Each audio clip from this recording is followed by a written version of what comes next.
The New York Times has published a letter that Brett Kavanaugh had handwritten in 1983.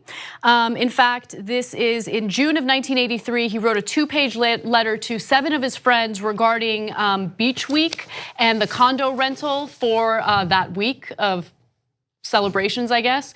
Anyway, so we read through the letter, and there are 2 things that I want to point out to you that I think are relevant to the discussion. Now, again, during the hearing involving Brett Kavanaugh and Dr. Blasey Ford, Kavanaugh downplayed his alcohol use quite a bit. And apparently in this letter, he wrote, whoever arrived first at this condo should, quote, warn the neighbors that we're loud, obnoxious drunks with prolific pukers among us, advise them to go about 30 miles. So this again, look, dude, you want to party in Ocean City, Maryland back in 1983, have at it, Hoss. Nobody cares about that. But why did you say during the testimony that you didn't have any issues with drinking? I mean, he said over and over again that he liked beer, but that there were no issues. When on the issue of ralphing that he talked about in his yearbook, he can't help himself. I had a sensitive stomach, and whether it was alcohol or maybe spicy food. Dude, it wasn't spicy food. You drank to excess and you puked all the time.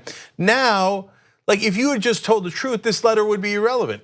Okay, so you were a prolific puker. Who cares? That's right. Because look, the fact that you like to party when you were in college isn't indicative of anything, right? It means that you're human.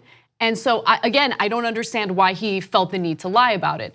Now, there's one other part of the letter that stood out to me. And again, this doesn't prove anything other than the fact that he wasn't some innocent choir boy when he was in college. So let me give you what he wrote in the letter regarding women. So he said, I think we are unanimous that any girls we can beg to stay there are welcome with open, and then he did the ellipsis.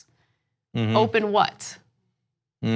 So, okay. I mean, I guess that's up for interpretation, but I would interpret that as we would welcome them with open legs. Or zippers or something along those lines. Look, they're young guys trying to hook up. If you're just trying to hook up, right, no, we get it, no problem, etc.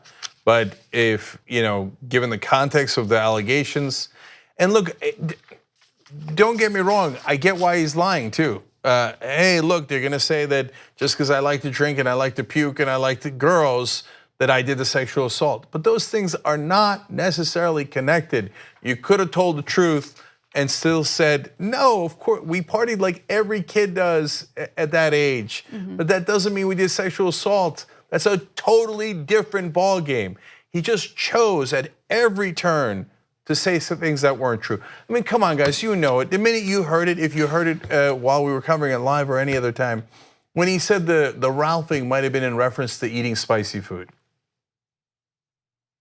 So if you're the guy who's defending him for, come on, he went to Maryland, he partied, who cares, right? You are also the guy who knows that ralphing is referring to puking when you're drinking, not because, ooh, I had a little bit too much Cajun food. I know, it's. Come on. The guy, he does it over and over again. If you're a Republican, you told us how important perjury was and how you had to impeach someone because of perjury.